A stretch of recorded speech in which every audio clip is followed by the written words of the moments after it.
पुण्यातील शिवाजी मैदानात शिवजयंती महोत्सव 2025 अंतर्गत मराठा केसरी कुस्ती स्पर्धा मोठ्या उत्साहात पार पडली। या स्पर्धेत पैलवान रविराज गायकवाडनं अंतिम सामन्यात कालीचरण सोलंकरवर 30 मिनिटाच्या चुरशीच्या लढतीनंतर चितपट विजय मिळवत मराठा केसरी गदाचा मान पटकावला। द्वितीय क्रमांकाच्या कुस्तीत धीरज पवार आणि सकपाळ सोनटक्के यांच्यात जोरदार झुंज रंगली। मात्र धीरज पवारला खांद्याला दुखापत झाल्यानं पंचांनी ही कुस्ती बरोबरीत सोडवली। तृतीय क्रमांकासाठी प्रशांत शिंदे आणि रवी सांडो यांच्यातील सामना अटीतटीचा ठरला। मात्र 30 मिनिटाच्या जोरदार झुंजीनंतर पंचांनी ही कुस्ती बरोबरीत घोषित केली। महिला गटात हरियाणाची सोनिका हुड्डा हिनं वेदिका पवारवर चितपट विजय मिळवत मराठा केसरीचा किताब पटकावला। तर तृतीय क्रमांकासाठी प्रगती गायकवाडनं वेदिका ससानेवर विजय मिळवला, तर तृतीय क्रमांकावर सृष्टी भोसलेनं आपलं वर्चस्व सिद्ध केलं। स्पर्धेतील मुख्य आकर्षण ठरलेली देवा थापा विरुद्ध समशेर यांची कुस्ती प्रेक्षकांनी डोक्यावर घेतली। उत्कंठावर्धक लढतीत देवा थापानं विजय मिळवत स्पर्धेतील सर्वात चर्चित पैलवान म्हणून नाव कमावलं। या भव्य कुस्तीच्या स्पर्धेच्या निमित्तानं शिवाजी मैदान प्रेक्षकांनी फुलून गेलं होतं। भाजप आमदार संजय केळकर, आमदार निरंजन डावखरे, ठाणे शहर अध्यक्ष संजय वाघोले, भाजपचे माजी नगरसेवक आणि असंख्य कार्यकर्ते यावेळी उपस्थित होते। त्यांनी कुस्तीगरांचा उत्साह वाढवत स्पर्धेचाही आनंद लुटला। ही स्पर्धा कुस्ती परंपरेला नवे बळ देणारी ठरली असून कुस्तीप्रेमींमध्ये अभूतपूर्व उत्साह निर्माण झाल्याचं यावेळी दिसून आलं। पाहायला मिळणार आहे कशा प्रकारच्या कुस्त्या असणार आहे, कोण किती स्पर्धक आहेत, मुख्य आकर्षण कोण आहे? शिवजयंती निमित्त आम्ही गेल्या 2 वर्षापासून इथे शिवजयंती निमित्त आम्ही इथे आखाडा भरवत आहोत कुस्तीचा, जेणेकरून आपल्या ठाणेकरांना एक संधी भेटते बघायसाठी। आणि इथे राष्ट्रीय आणि आंतरराष्ट्रीय दोन्ही प्लेयर इथे आलेले आहेत। त्याच्यात सर्व आकर्षण देवा थापा आहे, त्याला बघायसाठी लोकांनी गर्दी केलेली आहे। तुम्ही बघाल लोकांचा उत्साह खूप आहे आणि शिवजयंती निमित्त खरोखर खूप ठाण्यामध्ये आनंदाचं वातावरण आहे।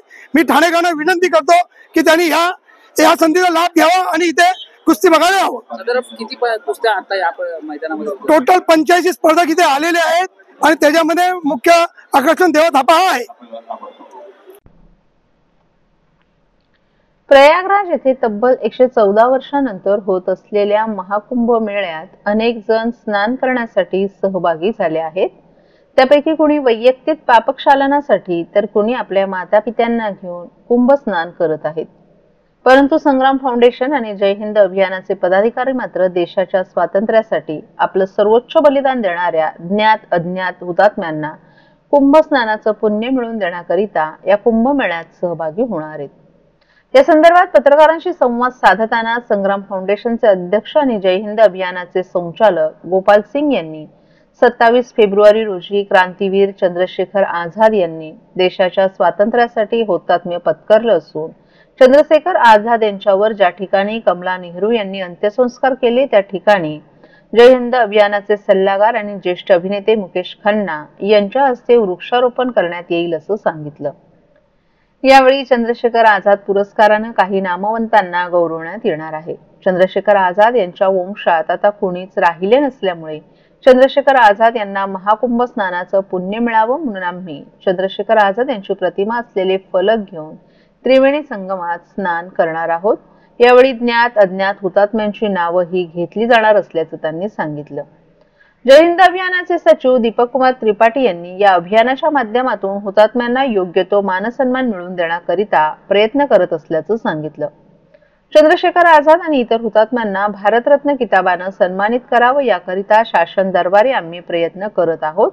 याशिवाय पुढच्या पिढीला या हुतात्म्यांची ओळख राहावी म्हणून महामार्ग किंवा इतर शासकीय आस्थापनांना त्यांची नावं देण्यात यावीत अशी मागणी असल्याचंही सांगितलं।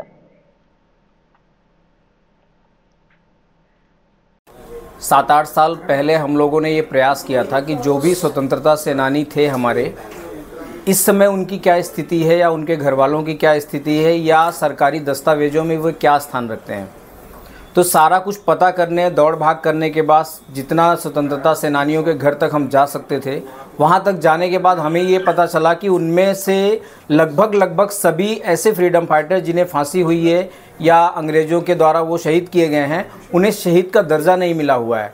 ना उनमें से किसी को भारत रत्न मिलता है, ना उनमें से किसी को भी पद्म भूषण, पद्म विभूषण या बहुत सारी योजनाएं बनती हैं उनके नाम पे, ना तो बहुत विशेष कोई रेलवे स्टेशन या एयरपोर्ट ऐसी चीज़ें भी नहीं मिलती, यूनिवर्सिटीज़ नहीं मिलती। तो हमको लगा ये प्रयास करना चाहिए, क्योंकि इतिहास उन्हीं को याद रखेगा जो कहीं ना कहीं लिखित रूप में शामिल होंगे। तो हमारा प्रयास यही है कि सरकार के किसी भी दस्तावेज में इन्हें लिखित तौर पे सम्मान दे दिया जाए। मौखिक सम्मान तो है ही, हम लोग ये मानते हैं कि भगत सिंह हो, राजगुरु जी हों, सुखदेव जी हों, शहीद चंद्रशेखर आज़ाद हों, ये लोग भारत रत्न या पद्म भूषण से बहुत बड़े हैं, इनका कद बहुत ऊंचा है। सवाल ये उठता है कि क्या 500 साल के बाद वाली पीढ़ी को भी इनके संघर्ष के बारे में पता होगा?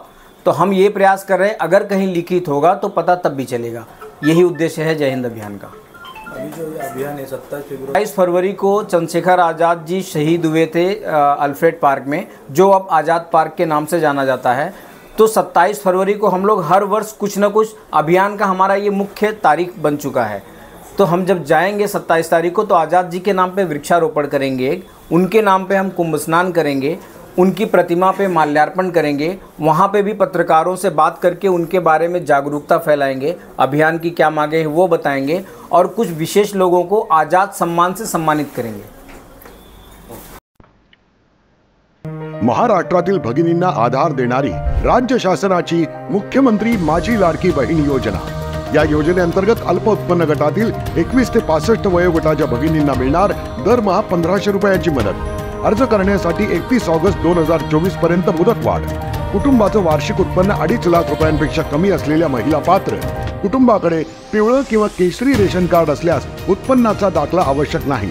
पांढरं रेशन कार्ड असेल किंवा रेशन कार्ड नसेल तर कुटुंबाचं वार्षिक उत्पन्न 2.5 लाखांपेक्षा कमी असल्याचा दाखला आवश्यक। योजनेसाठीचा ऑनलाईन अर्ज नारी शक्ती दूत ॲप वरून किंवा पोर्टलवर भरता येईल। ज्या भगिनींना ऑनलाईन अर्ज भरता येत नसेल त्यांच्यासाठी अंगणवाडी, ग्रामपंचायत, वॉर्ड ऑफिस, सेतू सुविधा केंद्रामध्ये किंवा आशाताई बचत गटाच्या CRP यांची मदत उपलब्ध। आता आपल्याला अभिमानाने म्हणता येईल, सुखी आणि सुरक्षित आहे माझी लाडकी बहीण।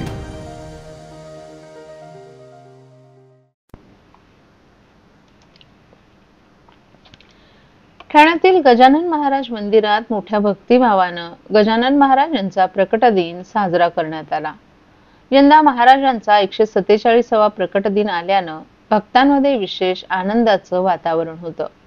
ठाण्यातील 3 पेट्रोल पंप परिसरातील तब्बल 45 वर्ष जुन्या असलेल्या मंदिरात दरवर्षीप्रमाणे यंदाही विविध धार्मिक उपक्रमांसह हा उत्सव साजरा करण्यात आला। 18 फेब्रुवारी पासून मंदिरात या निमित्तानं विविध धार्मिक कार्यक्रमांचं आयोजनही करण्यात आलं होतं, ज्यामध्ये अखंड वीणा वादन, चक्री पारायण, भजन, कीर्तन, नामस्मरण आणि अध्याय वाचन या कार्यक्रमांचा समावेश होता।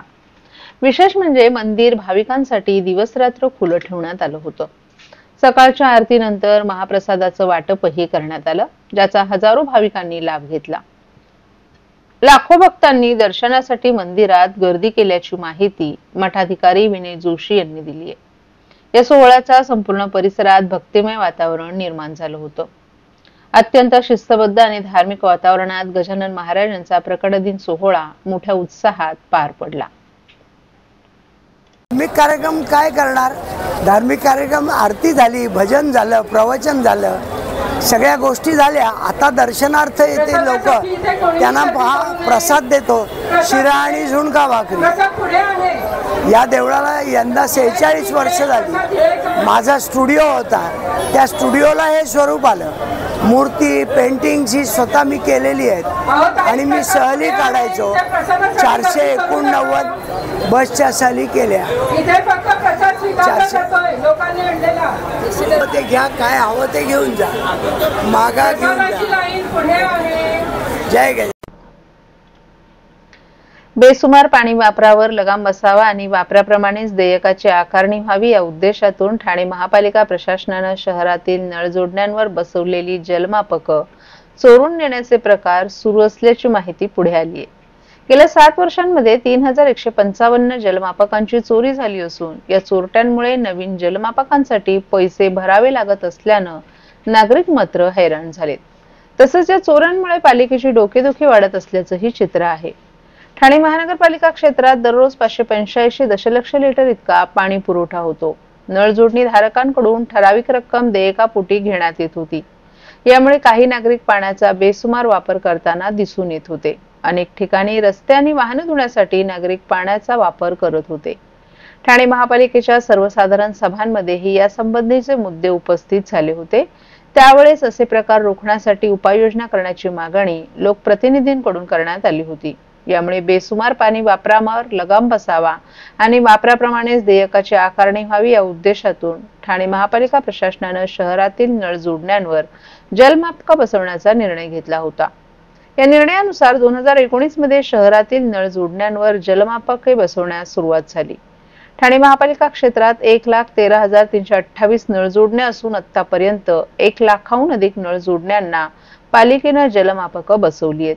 तसंच नळ जोडणी धारकांकडून जलमापकाद्वारे देयकांची वसुली करण्याचं कामही सुरू केले। परंतु जलमापक चोरीला जाण्याचे प्रकार दिवसेंदिवस वाढू लागल्यानं पालिकेची डोकेदुखी मात्र वाढली आहे। राज्यातील पोलीस दलासाठी सर्वात मोठी स्पर्धा असलेल्या महाराष्ट्र पोलीस क्रीडा स्पर्धा 12 वर्षांनंतर पुन्हा एकदा ठाणे शहरात आयोजित केल्या जाणार आहेत। या स्पर्धेत राज्यभरातील सुमारे 3,500 पोलीस अधिकारी आणि कर्मचारी सहभाग घेणार आहेत। हॉकी, फुटबॉल, धावणे, जलतरण, बॉक्सिंग यांसारख्या 18 स्पर्धा ठाण्यात भरवल्या जाणार आहेत।